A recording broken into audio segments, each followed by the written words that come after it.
Hello जी, welcome back. आज हम लोग पढ़ने वाले हैं layers of atmosphere. Layers of atmosphere में मैंने आपको थोड़ा थोड़ा तो पहले भी बताया ही हुआ था। तो देखिए, ये अगर अर्थ हो गया तो ये सबसे पहला आपका लेयर होता है आपका ट्रोपोस्फेयर। ट्रोपोस्फेयर इक्वेटर से जो है ना, वो आपका 15 से 17 किलोमीटर तक ऊपर होता है।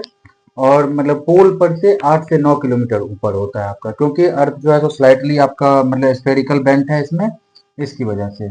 अब उसके बाद जो है सो जितना भी वेदर होगा आपका, वेदर पैटर्न जो है सो वो ट्रोपोस्फेयर में ही होता है। हम लोग डेली बेसिस पे जो अपने एटमॉस्फेयर से इंटरेक्ट होते हैं ना, वो सारा ट्रोपोस्फेयर में ही होता है। यहाँ पे सारे गैस पाए जाते हैं आपका एयर में जो है सो सारे गैस जो मतलब हम लोग जानते हैं जिसको, वो सारा गैस आपका ट्रोपोस्फेयर में पाया जाता है। उसके बाद यहाँ पे लैप्स रेट भी वर्क करता है। लैप्स रेट होता है आपका temperature decreases with increase in altitude. मतलब जैसे जैसे ऊपर जाते जाएंगे तो क्या होगा, आपका टेम्परेचर डिक्रीज करते चला जाएगा, उसको कहते हैं लैप्स रेट। तो ट्रोपोस्फेयर में ऐसा होता है। आप देखते हो ना, माउंटेनियस रीजन में टेम्परेचर कम हो जाता है। रीजन क्या है कि हम जितने एल्टीट्यूड पे जाएंगे तो वहाँ पे एटमॉस्फेरिक प्रेशर जो है सो आपका थोड़ा थोड़ा कम होते जाएगा, और यहाँ पे मतलब आपका लैप्स रेट वर्क करता है, मतलब टेम्परेचर डिक्रीज होते जाता है। तो ये था आपका ट्रोपोस्फेयर का पार्ट। अब आपको मैंने बताया था कि इसके ऊपर होता है स्ट्रेटोस्फेयर। स्ट्रेटोस्फेयर और एक जगह तो होगा ना जहाँ पे ट्रोपोस्फेयर और स्ट्रेटोस्फेयर आपका सेपरेट होता होगा, उस जगह का नाम है आपका ट्रोपोपाउस। क्या नाम है? ट्रोपोपाउस। ठीक है, नाम याद रखिएगा। अब स्ट्रेटोस्फेयर को अगर इसके ऊपर का हम लोग ले जाएंगे तो स्ट्रेटोस्फेयर होता है आपका 15 से 50 किलोमीटर तक का डिस्टेंस। इसमें मतलब आपका क्या है कि टेम्परेचर कांस्टेंट रहता है। रीजन क्या है टेम्परेचर कांस्टेंट रहने का? तो इसमें ना ओजोन लेयर पाया जाता है। ओजोन आपको पता ही है, गैस का ओजोन के बारे में थोड़ा सा इंट्रोडक्शन दे देता हूँ। ओजोन जो है ना आपका एक एलोट्रॉप होता है आपका ऑक्सीजन का। ऑक्सीजन का जैसे हम लोग अगर मॉलिक्यूल की बात करें तो O2 फॉर्मूला होता है। ये अगर ऑक्सीडाइज हो जाए ना तो ओजोन बना देता है। ये O3 फॉर्मूला होता है ओजोन का। ओजोन एक तरह से ऑक्सीजन ही है, लेकिन ये ना डेडली पॉइजनस गैस है आपका। इसको हम लोग इनहेल करेंगे ना तो हम लोग को मतलब ये सांस लेने में दिक्कत हो सकती है, जी मिचलाना, सर चकराना, यहाँ तक कि डेथ भी हो जाती है आपका, मतलब कि ब्लॉकेज हो जाता है इससे। आपका O3 जो है सो हार्मफुल होता है। इसमें ना एबिलिटी होती है यूवी रेज को, जो सन का लाइट है ना उसको एब्जॉर्ब करने की। इसके लिए ये और खतरनाक हो जाता है। तो अब अगर ओजोन आपका यूवी रेज को एब्जॉर्ब करके रखेगा तो आपका टेम्परेचर तो कांस्टेंट ही होगा ना, डिक्रीज तो करेगा नहीं अलोंग दी हाइट। उसके बाद ओजोन का जो ओजोन लेयर का जो ओजोन अलग है, ओजोन का लेयर अलग है। ओजोन गैस जो है ना वो 3 से 5 किलोमीटर का मोटा लेयर में प्रेजेंट है आपका स्ट्रेटोस्फेयर में, तो उसको कहते हैं ओजोन लेयर। डिप्लीट होता है तो ओजोन लेयर डिप्लीट होता है। ये आपका क्लोरीन फ्लोरीन सब जैसे गैसों से जो है ना आपका डिप्लीट होता है। खास करके CFC एक बहुत ही इंपॉर्टेंट गैस है, क्लोरोफ्लोरोकार्बन, उससे ज्यादा डिप्लीट होता है आपका। ओजोन को हम लोग मेजर जो करते हैं ओजोन गैस के यूनिट, मतलब कि यूनिट आप कहिए तो उसको बोलते हैं डॉप्सन। ठीक है, तो ये सब था ओजोन का इंट्रोडक्शन में।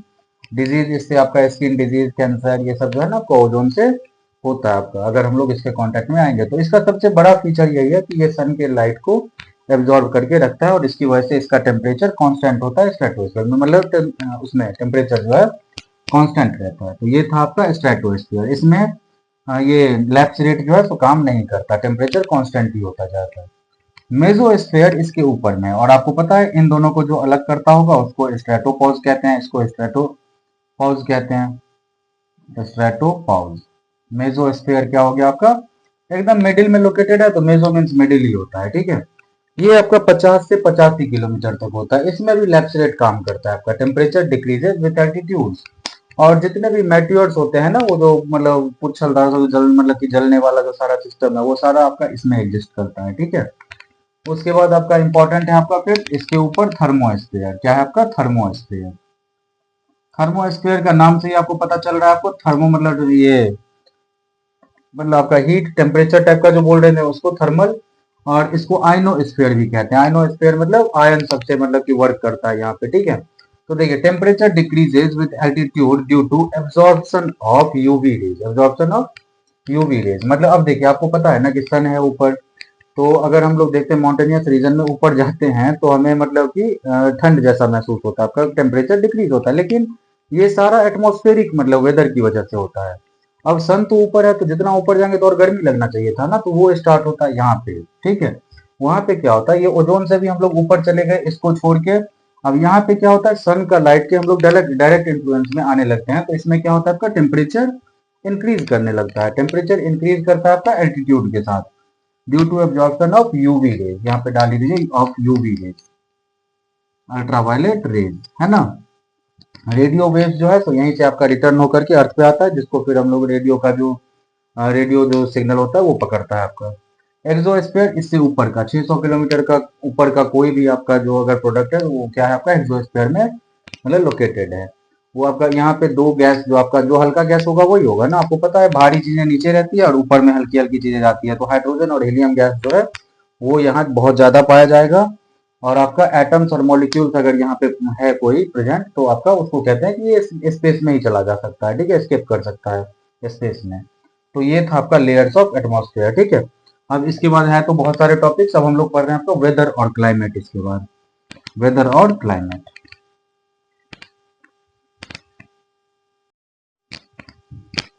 क्लाइमेट क्या होता है वो समझिए। क्लाइमेट जो है ना आपका लॉन्ग टाइम के लिए अगर एक ही तरह का वेदर किसी जगह पे स्टैब्लिश होता है तो पिछले ऑब्जर्वेशन के बेसिस पर हम लोग पता कर लेते हैं कि इस जगह का क्लाइमेट क्या है। तो वही है क्लाइमेट वर्ड जो है क्लाइमा वर्ड से डिफाइन है आपका, मतलब डिराइव है, और उसका मतलब होता है आपका इंक्लिनेशन, ठीक है। इसका मतलब होता है आपका कि it is defined as the weather pattern of a place over a long period of time approximately 30 years. 30 साल, 25 से 30 साल तक के ऑब्जर्वेशन का स्टडी करके हम लोग पता कर लेते हैं कि आपका किसी जगह का क्लाइमेट कैसा है। क्लाइमेट डेली बेसिस पे चेंज होने वालों में से नहीं है आपका, उसको वेदर कहते हैं हम लोग। वेदर और क्लाइमेट में यही डिफरेंस है कि क्लाइमेट जो है सो लॉन्ग टर्म जब हम लोग ऑब्जर्व कर लेते हैं, और मतलब कि वेदर होता है आपका जो डे टू डे चेंज होता है आपका। जैसे फॉर एग्जांपल अभी सुबह में धूप थी, फिर थोड़ी देर के बाद आपका ये मौसम मतलब में बारिश होने लगी, फिर आपका थोड़ी देर के बाद और कुछ होने लगा, मतलब कि दूसरे तरह का मौसम हो गया। तो ये जो अर्जेंट बेसिस पे बदलता है उसको वेदर कहते हैं। क्लाइमेट लॉन्ग टर्म के लिए सबको पता है कि नवंबर दिसंबर में जाकर के ठंड होगी, तो ऐसा क्यों पता है? क्योंकि पिछले 25-30 ईयर से यही होते आ रहा है। अब उसमें बीच में हो सकता है कि 2-4 दिन गर्मी पड़ जाए, बारिश हो जाए, वो सब आपका वेदर में काउंट होगा। लेकिन मतलब जो विंटर होगा वो आपका क्या होगा कि पता है कि 100% उस टाइम में विंटर ही होगा, तो वो आपका क्लाइमेट का पार्ट होता है। तो लॉन्ग टर्म वेदर जो है आपका वर्क करता है यहाँ पे। लॉन्ग टर्म वेदर को ही आपका ये क्लाइमेट कहते हैं हम लोग। तो अप्रोक्सीमेटली 30 ईयर्स पे कैलकुलेट होता है ये क्लाइमेट। मतलब कि इंक्लूड करता है आपका प्रेसिपिटेशन। प्रेसिपिटेशन में आपका रेन हो गया, उसके बाद ड्रिजल हो गए, जो मतलब स्मॉल मतलब रेन ड्रॉप्स होते हैं उसको ड्रिजल कहते हैं। और भी दूसरे तरह के आपका हेल स्टॉर्म्स हो गए, मतलब जितने भी क्लाउड के फॉर्म से हमारे अर्थ पे जो भी गिरता है वो सारा प्रेसिपिटेशन का पार्ट होता है। टेम्परेचर हो गया आपका, ह्यूमिडिटी, सनशाइन, विंड वेलोसिटी, और भी आपका फेनोमेनन जैसे फॉग, फ्रॉस्ट, हेल स्टॉर्म, ये सब सारा लॉन्ग पीरियड के लिए हो किसी खास टाइम में ही, तो उसको उस जगह के क्लाइमेट में काउंट किया जाता है। क्लाइमेट जो है सो स्टैटिस्टिकल होता है आपका, और ये डिस्क्राइब करता है आपका variations of weather at a given place for specific interval of time.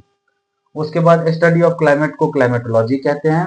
मतलब कि ये जो क्लाइमेट है वो बहुत सारे फैक्टर्स पे डिपेंड करता है आपका। जैसे देखिए लैटिट्यूड, तो लैटिट्यूड पे तो बिल्कुल डिपेंड करेगा ना। जैसे फॉर एग्जांपल देखिए ये हमारा अर्थ है और यहाँ पे इसके सेंटर में इक्वेटर है, ठीक है। तो इक्वेटर में आपको पता है कि सन इसके ठीक सर पे होता है। तो इस जगह पे क्या होगा आपका कि बहुत ही तेज धूप होगी, और यहाँ पे मतलब कि ये ओशियन सब भी काफी सारा लिमिट मतलब कि लोकेटेड है। तो इस जगह पे क्या होगा, इवापोरेशन रेट भी बहुत ज्यादा होगा, और गर्मी तो मतलब धूप तो आपका डायरेक्टली पड़ रहा है, तो इस जगह पे क्या होगा, धूप और बारिश होगी। तो ट्रॉपिकल रेन फॉरेस्ट वाला रीजन भी होगा, जैसे साउथ अमेरिका सबके पास में है। और यहाँ पे आपका सनशाइन भी बहुत ज्यादा होगा, ठीक है। तो इक्वेटर का क्लाइमेट ऐसा ही होगा। पोल मतलब कि अब देखिए अगर हम लोग धीरे धीरे पोल की तरफ जाएंगे तो मौसम क्या होगा आपका, ठंडा होते चला जाएगा, ठीक है। तो ये सब क्या हुआ, लैटिट्यूड पे डिपेंड हुआ ना। लैटिट्यूड से हर जगह का पता चल जाता है कि 0 डिग्री लैटिट्यूड के पास ठंड ही मिलेगा हमेशा आपको। जैसे जैसे इक्वेटर की तरफ आएंगे तो क्या होगा आपका, मतलब गर्मी बढ़ती चली जाएगी, ठीक है। उसके बाद एल्टीट्यूड पे भी, जैसे हमारे हिमालय हमारे मतलब हिमालयन स्टेट्स हैं आपका, हिमालयन स्टेट्स क्या है एल्टीट्यूड पे सी लेवल से उस जगह पे ठंड पाई जाती है। दूसरा आपका मतलब कि अब ऐसा नहीं कि अब सबका सब जगह पे, अब जैसे जम्मू कश्मीर में भी कुछ हिस्सा में तो आपका गर्मी पड़ती है, लेकिन एल्टीट्यूड से फर्क होता है, बाकी के कंपेयर में कम धूप पड़ेगी। डिस्टेंस फ्रॉम सी, जो सी से जितना ज्यादा डिस्टेंस होगा तो वहां तक मॉइस्चर होल्डिंग कैपेसिटी जो है एयर की वो उतनी कम होगी, तो उस जगह का क्लाइमेट जो है तो आपका एक्सट्रीम में काउंट होगा। जैसे दिल्ली को देखिए, सन सी से कितना ज्यादा दूर है, तो इस जगह का क्लाइमेट एक्सट्रीम है आपका। ज्यादा धूप भी पड़ती है, ज्यादा ठंड भी पड़ती है।